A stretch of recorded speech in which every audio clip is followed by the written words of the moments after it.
हाय, तर काल रात्री राशन संपलं होतं तर तेच आणलं होतं इथे आणि मग सासूबाईंनी डबे वगैरे घासून घेतले होते. तर मग आम्ही दोघींनी मिळून पटकन सगळं भरून घेतलं आणि त्यात अन्वीची पण लुडबुड चालूच होती. कोणतंही काम करताना तिला पण तेच करायचं असतं. नंतरनी इकडे बघा किती छान खेळत होती. सोबत मामाचा फोन घेऊन डान्स पण करत होती.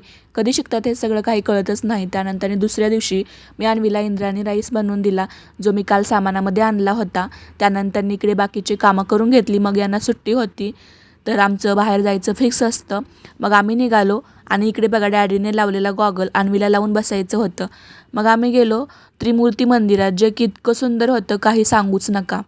आमच्या इथून जवळपास 65 किलोमीटर आहे आणि खूप छान क्लीन पण आहे. तिथे सगळे देव आहेत. गर्दी पण इतकी नव्हती म्हणून छान दर्शन वगैरे घेतलं. आणि इथे एक वेगळीच गोष्ट आहे. आपल्यासारखं मंदिरात हार, फूल, प्रसाद वगैरे घेऊन जात नाहीत, तसं काही इथे नाही. आणि मंदिर अगदी निसर्गरम्य डोंगराच्या पायथ्याशी आहे. खूपच सुंदर वाटत होतं. त्यानंतरनी पूर्ण मंदिर पाहिलं. खूप मोठं मंदिर आहे आणि कुठेही बाहेर गेलो की फोटो काढल्याशिवाय आपण येत नाही. तर मग फोटो काढलेच. आणि छोट्या मुलांसाठी पण इथे गार्डन आहे खेळायला.